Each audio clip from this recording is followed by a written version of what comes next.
Hello everyone. Hope all of you are doing very well along with your family. We just finished a trip to Yellowstone National Park. In this video, we are going to discuss about our 3-day Yellowstone National Park itinerary. Hope it will help you to plan your Yellowstone trip. So let's get started. Yellowstone National Park is America's first national park that was established in 1872, and to this day it is also remains one of the largest and most popular ones in the country.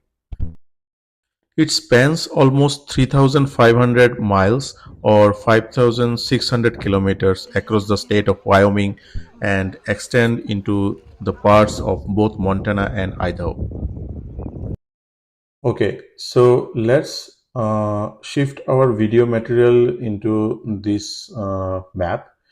So this map is available online, that is provided by National Park Service.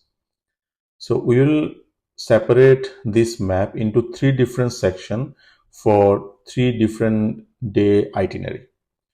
But before I jump and into three different days itinerary, I would like to give you a brief overview of this map of Yellowstone National Park. So this Yellowstone National Park has five entrances. So one is this west entrance, the north entrance, then northeast entrance, east entrance, and south entrance. You can stay anywhere near this entrance according to your plan. Many people also stay the lodge available inside the Yellowstone National Park. One of the popular lodge people used to stay is Old Faithful Inn, but for that you need to book the reservation almost 1 year before. People also stay near the West Gate, which is another popular locations to stay. From there you can enter through the West Gate. Many people also stay somewhere here, the Jackson Hole, where people first see the Grand Teton National Park and enter via South Gate into the Yellowstone National Park. So it depends up to you how you manage your stay. So as I told earlier that we will separate this map into three different sections. So in the day one, we will see the Old Faithful, Midway Geyser Basin, and others. In the day two, we will be seeing this area: West Thumb Geyser Basin, Yellowstone Lake, Fishing Breeze, Mud Volcano, and Hidden Valley. And in the day three, we'll be seeing this area that comes with the Norris Geyser Basin, Lamar Valley, and Mammoth Hot Spring. So let's dive a little bit deep inside into each section to show you what you should do on each day when you are visiting the Yellowstone National Park. So let's get started.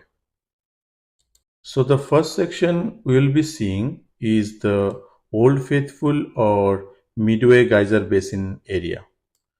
We are starting with this one mostly because we feel like a lot of people enter the Yellowstone via the south entrance because they are coming from Grand Teton, or many people also stay near the West Yellowstone and enter via the West Gate, which we also did.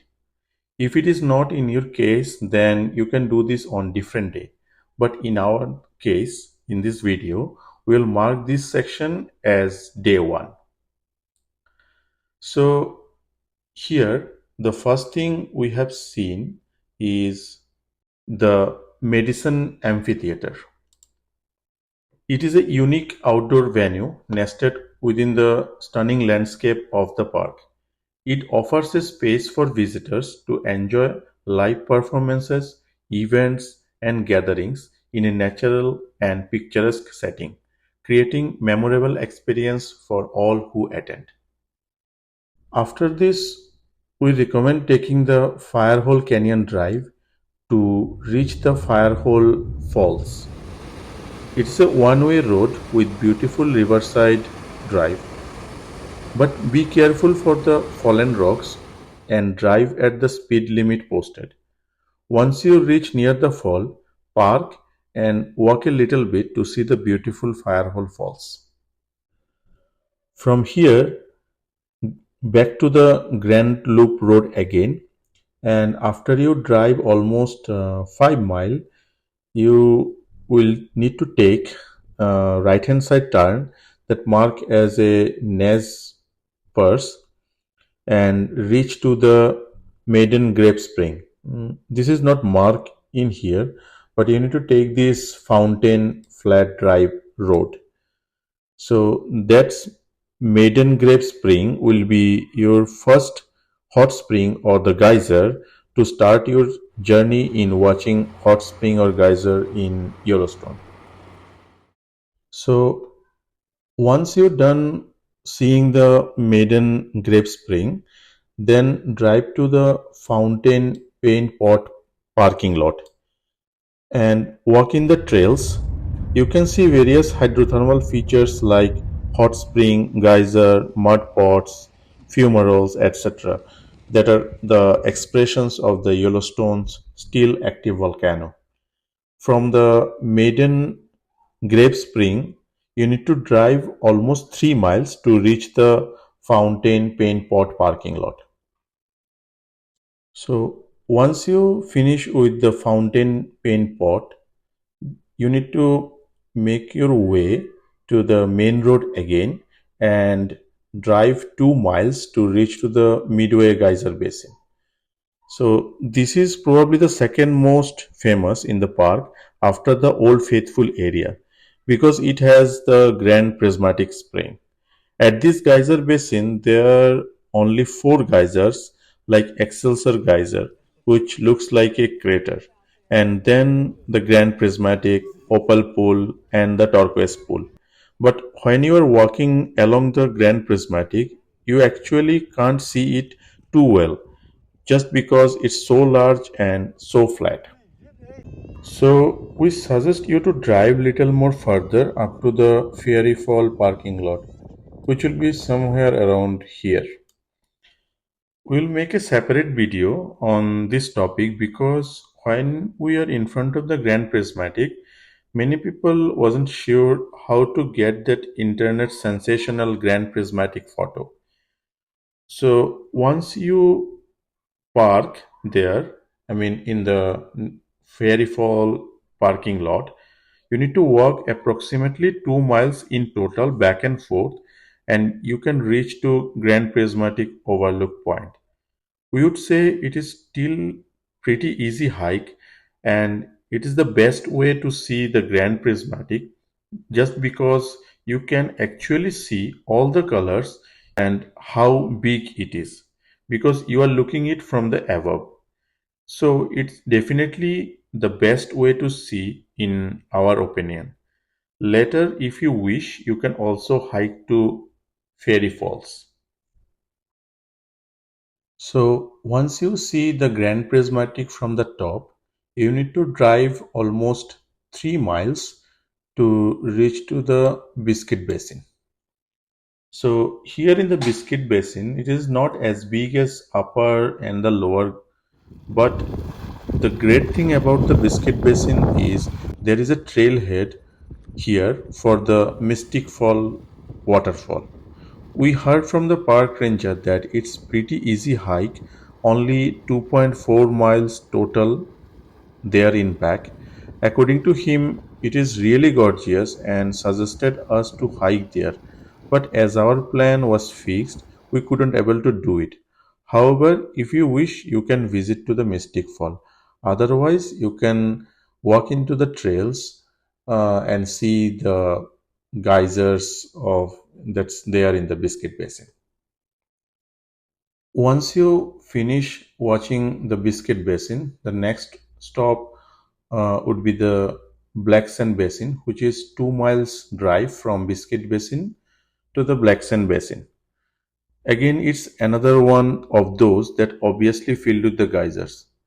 You know, some people might think it's the same thing as like the other geysers, but it always nice to see as many as geysers as you can, because they are all different, and that's the kind of why you came here in the Yellowstone after spending a lot of money. Here you can see different geysers like the Blackson Basin, Sunset Lake, Cliff Geyser, etc. So once you're finished watching the geysers in the Blackson Basin, you need to drive 1.5 mile on the main road and reach to the Old Faithful area. You can go to the visitor center, grab something to eat, but make sure to check when the next time the Old Faithful geyser is going to erupt.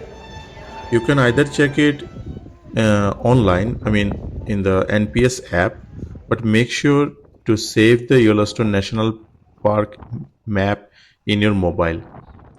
We'll make a separate video on how to navigate the NPS map. Also, you can see the next eruption time in the visitor center also.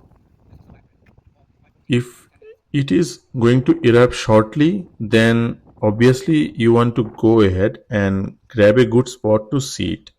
However, if it is not going to erupt for another hour, then you can walk around the upper geyser basin area. They are not labeled on this map, but as soon as you see the Old Faithful Lodge and the Old Faithful Geyser, you will see the boardwalks all around it, and you can go ahead and start walking around.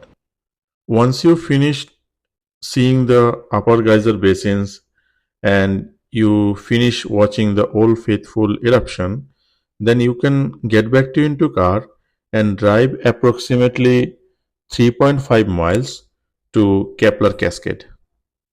You will have an observation deck platform. There you can look down upon the whole river and the waterfall. This one is quite bigger than the next two waterfalls, Moose or the Louis Fall. Now you can continue along the main road and drive approximately 27 miles and reach to the Louis Fall. Again, it's the same thing. You will see a small sign for it. You can pull over, get a nice quick look.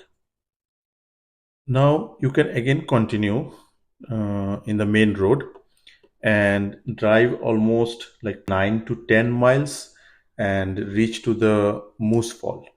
You will see a small sign for it. You can just pull over, walk about 1 or 2 minutes, and you will see a small waterfall.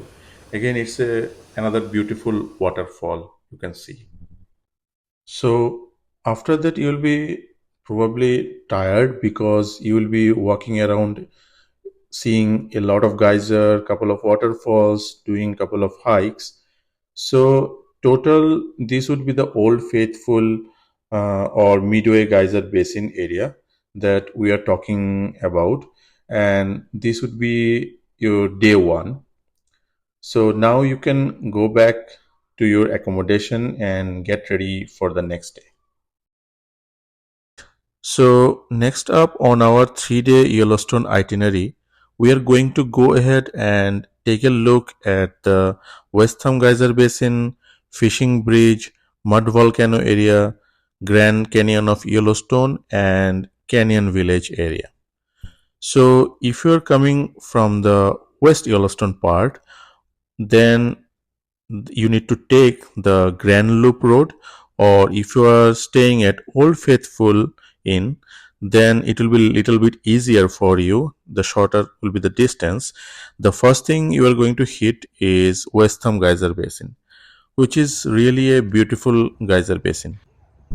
We know you have seen a lot of geysers on the first day around Old Faithful and the Midway Geyser Basin area, but this one is little bit different just because it's right on Yellowstone Lake.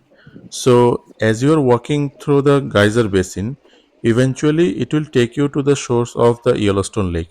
So it's quite a beautiful walk. After the Western Geyser Basin walk, you can drive along the road here until you get to the natural bridge. Basically, it's a rock formation that looks like a bridge. That's why they call it natural bridge. We heard that it's not too difficult of the hike. It's almost like 2.5 miles there and back. So if you're not much a hiker, then you can go ahead and skip this. Now our next stop is the fishing bridge area, which is approximately 4 miles drive from the natural bridge or approximately 20 miles from the Western Geyser Basin. It was named after the original bridge in 1902 that was a very popular fishing spot in the park. Today, the fishing bridge is a home to an RV park, visitor center, store, and gas station. Funny enough, although the name is fishing bridge, but fishing is not allowed near the fishing bridge area nowadays. Now, there's a pretty popular hike right here called the Avalanche Peak. It is 4.7 miles in total. It gives you a great view of the mountain and the surrounding area. A lot of people do claim that they have seen lot of wildlife on their hike because it's not as populated as like the other places. But have your bear spray, be ready, and also should know how to use it if necessary. A lot of people recommended this hike to see some animals and to see some great views of the landscapes. So if you don't like to hike, then it's totally fine. You can go ahead. After you drive approximately 3 miles from the fishing bridge or 20 miles from the Avalanche Peak area, you will reach to the Lehardis Rapid. It is located on the Yellowstone River and it is the longest undammed river in the United States. We heard that in spring you might be able to see Yellowstone cutthroat trout, which is a fish is leaping upstream at the Lehardis Rapid. A short boardwalk will take you to the incredible views of the Lehardis Rapid. So you can stop by there and enjoy the beauty. Next, after you drive 2 miles, you will reach to the Mud Volcano area. This is a nice area again filled with lots of geysers like Grizzly Fumarole, Soar Lake, Mud Geyser, etc. But this area has a famous geyser called Dragon's Mouth. It's basically like a cave and there is a smoke coming out of the cave and making noises. So it's definitely a pretty popular one and don't forget to take some good photos and videos. Once you finished walking around the mud volcano area, right along the same road, it's not listed here on the map, but there is a small pullover called the Sulphur Caldron. The distance between the mud volcano and the sulphur caldron is 0.5 miles only. So there is just two or three small pools that you can overlook. As this is a sulphur caldron, so it's very stinky, but it's a very cool sight to see. Here you just see the mud bubbling up and obviously you'll get the smell of sulphur. So it is little bit interesting. Now, once you continue from here, you will see this whole area is Hidden Valley, which is different from what you have seen so far. There's not really a place exactly to stop in the Hidden Valley, but just drive through, you will see a lot of different pull-out points, and this is the main place that people come to watch some wildlife and click pictures. You can see anything here ranging from bears to bison, pronghorns, deers, etc. There are even rumored to be a wolf den here. However, you do need a telescope or a very good binocular to see the wolf den. We did hear from some people talking about how they were able to spot the wolf den and some pack of wolves was coming out of it and they were able to see some babies also. We also tried to find it, but our equipment wasn't good enough to spot them from a distance. But if you ask the park ranger, they can let you know where it is and where you can set up your telescope so that you can see them. It's a very pretty cool area. Other than that, you need to just drive around and hope for the luck.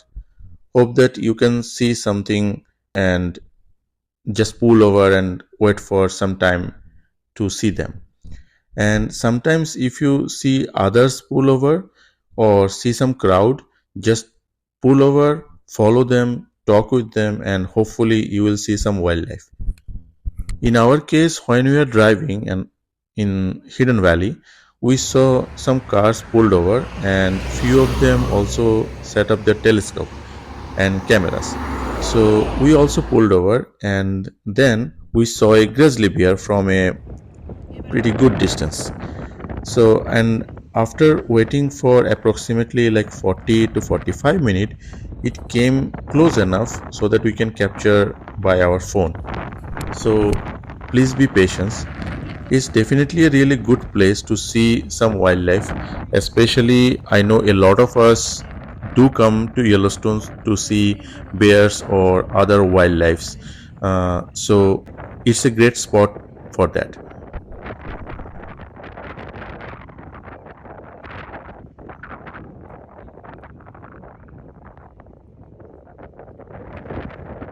As you make your way across this main road, and after you drive approximately 8 to 10 miles, you will be going to reach this area called Grand Canyon of the Yellowstone.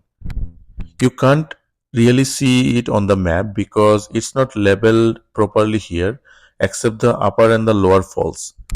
But this is the area called Grand Canyon of the Yellowstone.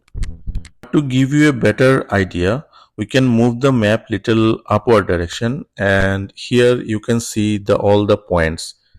So typically here you can see the blink of lower falls, upper falls, artist point, inspiration point, lookout point, grand view point, etc.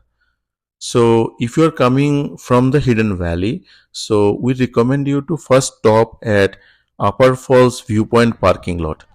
So you can park your car there and walk through the trail and see the Upper Falls view.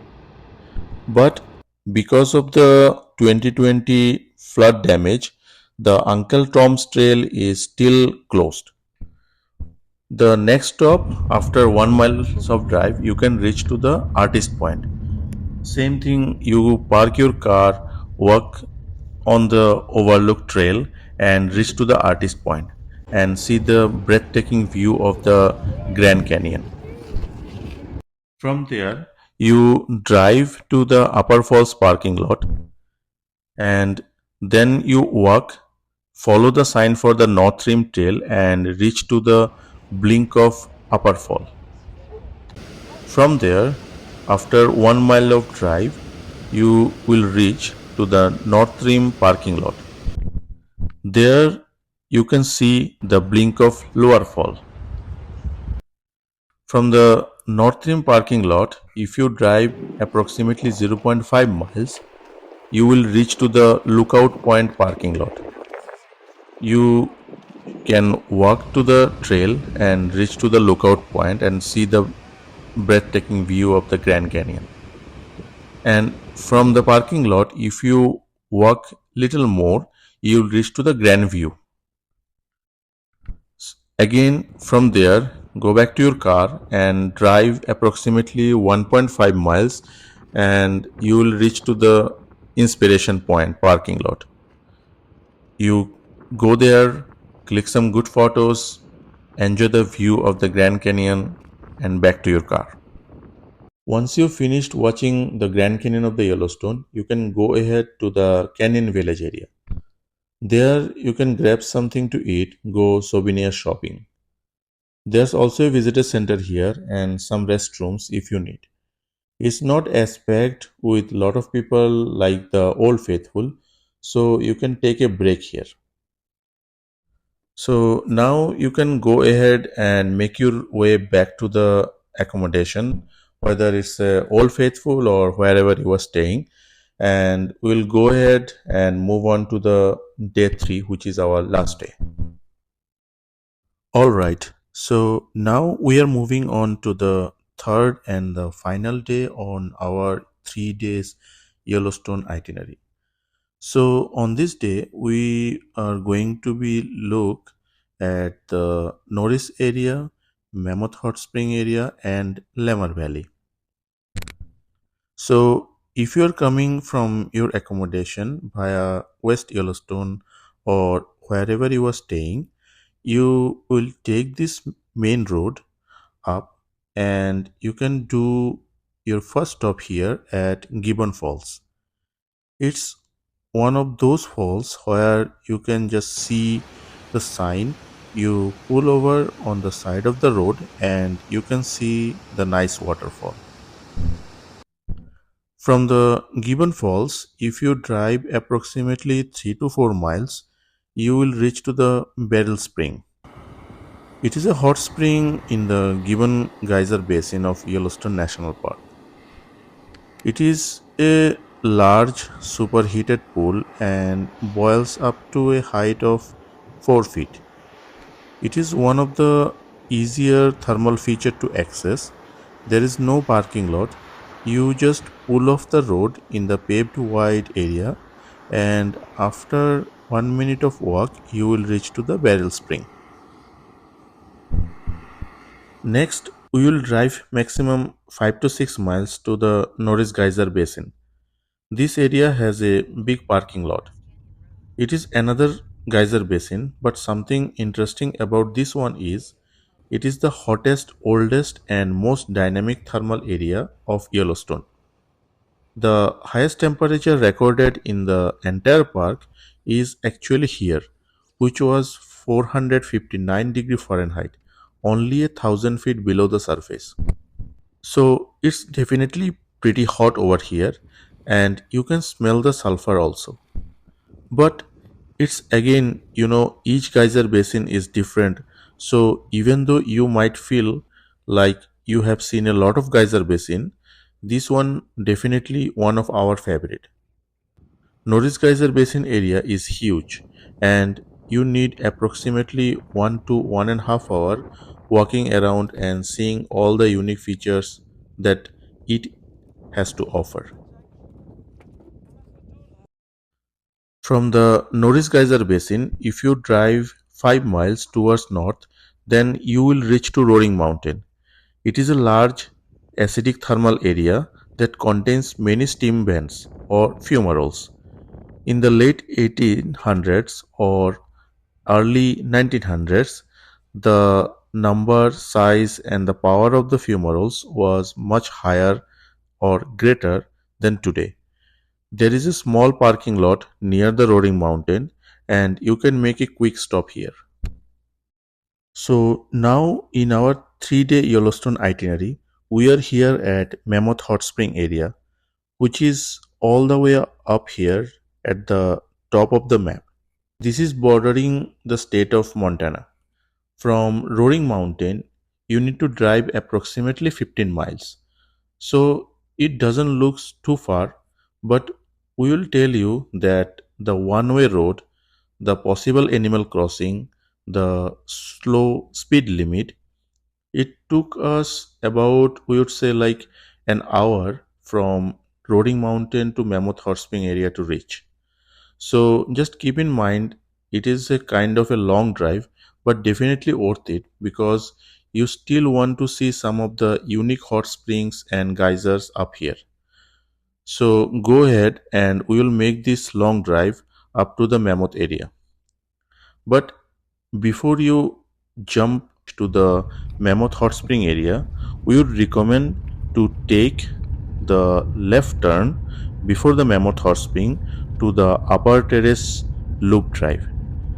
In there, you just need to drive in the loop areas and see some unique geysers.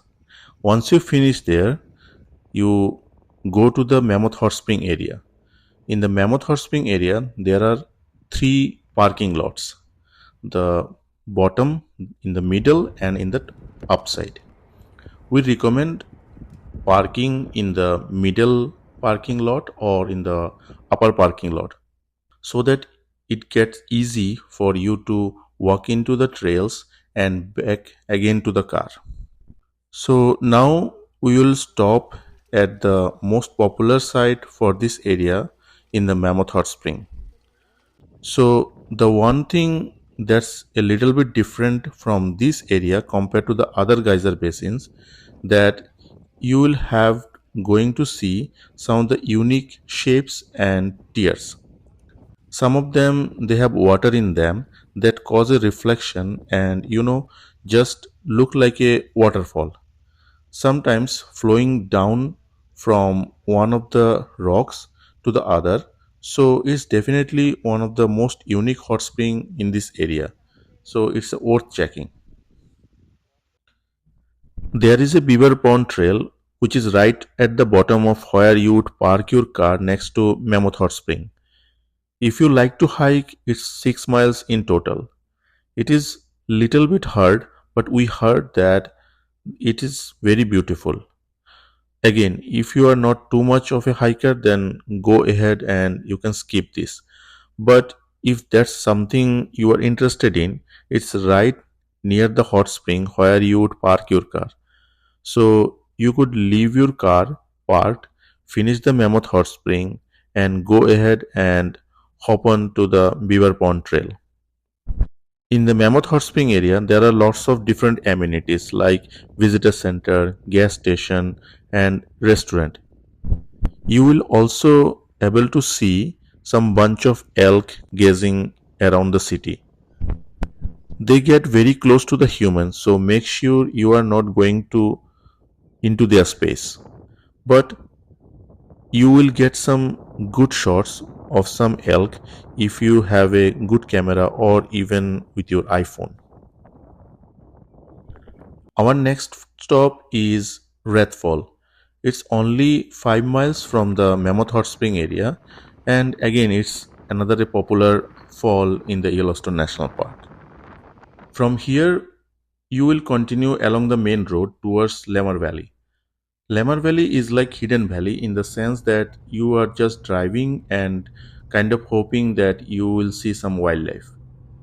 We met bunch of people when we pulled over on the roads, and they just set up their telescope and saying that they were there for hours and hoping to see some wildlife. The only difference between Lamar Valley and Hidden Valley, we would say, is that we felt like the road was lot far from the area where the animals were grazing. Our small binoculars were not too great for that, whereas in the Hidden Valley, we felt like we could see the wildlife a lot closer. We did meet couple of people who got there early in the morning. They saw a wolf pack walking along the river. Also, we met a couple of people who had seen some grizzly up on the hill with their telescope. So it's definitely possible to see a lot of things. You just want to bring some good equipment and have some patience. Make sure that you are not in a hurry just driving up and down, and if you don't see anything, you leave. You need to pull over, take some time to wait, and just see if you can see anything. And talk with the people who are at the pullover because they give you some really good information. A lot of people either they are local or they came here a lot of time, so they know what they are doing. So it's very good idea to talk with those people. As you are coming down back to your accommodation, normally we would say take this road home so that you can hit the tower falls and just get a different perspective on the way back home. One important thing to remember that when you are in the valley and it's starting to get dark and you will still have a long way drive back to your accommodation, you want to make sure that you get there without any complication. Now, if you are going to exit the park after your last day through the north entrance, it would make most sense to stay up here in the Mammoth Hot Spring area. If you're going to exit through West Yellowstone, then it's perfectly fine to come back down to the Old Faithful or West Yellowstone area, and then you can exit from there. So there you have it. We have done Yellowstone in 3 days. So just a quick little recap. We have the Old Faithful and the Midway Geyser Basin area that we focused on day 1. Then we have the West Thumb Fishing Bridge, Mud Volcano, Grand Canyon of the Yellowstone area that we did on day 2. And lastly, on day 3, we have Norris Geyser Basin, and then all the way up by Montana, we have Mammoth Hot Spring, and we'll go ahead and include the Lamar Valley in there. There is a lot of things to do in the Yellowstone, and so much to see also. It's just going to be impossible to see everything in the whole park unless you are able to stay there for a couple of weeks. But it's really important just to figure out what is your intention for the trip, or what's the most important thing you want to focus on. Just driving around and trying to spot some wildlife, if there is something you are interested, then you can focus on that. If you are a hiker, then you can do a lot of hikes there. Obviously, there are so many different things that you can focus on. But we feel like this itinerary would give you kind of a little bit of everything. But before we finish this video, another important thing is respect the wildlife there, obey the park instructions, and follow the speed limit, because you are in the Yellowstone to relax and enjoy the beautiful nature, not in a racing track. We hope this 3 days itinerary video you get a good glimpse of this park. We hope you enjoy your trip safely. Stay safe along with your family. Till then, bye bye.